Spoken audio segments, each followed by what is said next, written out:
আপনি জানেন না হচ্ছে কি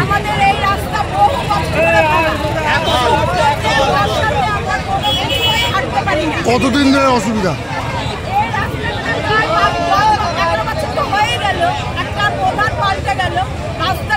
এই রাস্তার জন্য আমাদের ছেলে মেয়েরা বেরোতে পারে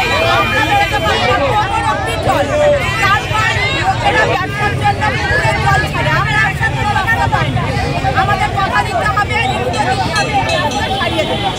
আমাদের বাড়িতে একটা লোকজন আসতে পারে না, আমরা নিজেরা ভালো জামা কাপড় পরে বেরোতে পারি না, আমরা এত কিছু যে সাধারণ জনসাধারণের যে রাস্তাটা, সেই রাস্তাটা আজ বিগত কয়েক বছর ধরে নষ্ট, মানে খারাপ। এই রাস্তায় না কোনো মানুষ হাঁটা চলা করতে পারে, সুস্থ মানুষ পারে না, সেখানে অসুস্থ মানুষের কথা তো অনেক দূর। এবং আমাদের বাড়ি থেকে জাস্ট কয়েকটা বাড়ি পরেই একজনের ব্যবসার জন্য তাদের পুকুর আছে, সেই পুকুর থেকে অনর্গল জল ছাড়া হয়। না বৃষ্টি না বর্ষা, অযথা দেখি রাস্তায় জল জমে রয়েছে। ঘুম থেকে উঠে দেখছি রাস্তায় জল, কিন্তু আগের দিন রাত্রিরে কোনো বৃষ্টি নেই, কোনো কিচ্ছু নেই, অথচ দেখছি জল।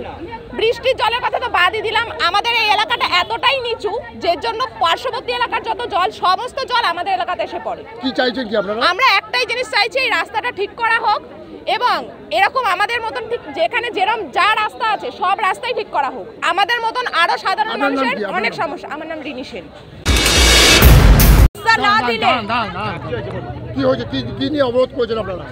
আমাদের রাস্তা ভাঙা, গোটা 15 বছর ধরে আমাদের রাস্তা কেউ ঠিক করে না। আমাদের একটা লোক অসুস্থ হলে পারে এই রাস্তায় গাড়ি ঢোকে না, জল এত জমে কোমর অবধি। বর্ষার সময় জল জমে, শুকনোতেও লোকেরা নিজেদের ব্যবসার জন্য জল ছেড়ে রাস্তায় জল। 12 মাস আমরা এই কষ্ট সহ্য করব না। আমাদের ছেলেমেয়েরা স্কুলে যেতে পারে না, অসুস্থ হলে কেউ আসতে পারে না, গাড়ি ঘোড়া, বাড়িতে আত্মীয় স্বজন আসতে পারে না। আমরা এই দাবি রাখছি, এই রাস্তা এই বর্ষার আগেই আমাদের সারিয়ে দিতে হবে। যদি কথা দিয়ে যায় তাহলে আমরা এই অবরোধ তুলব, তা না হলে আমরা এই অবরোধ তুলব না। অবরোধ করছি, করব। আমার নাম বুলবুল ঘোষ।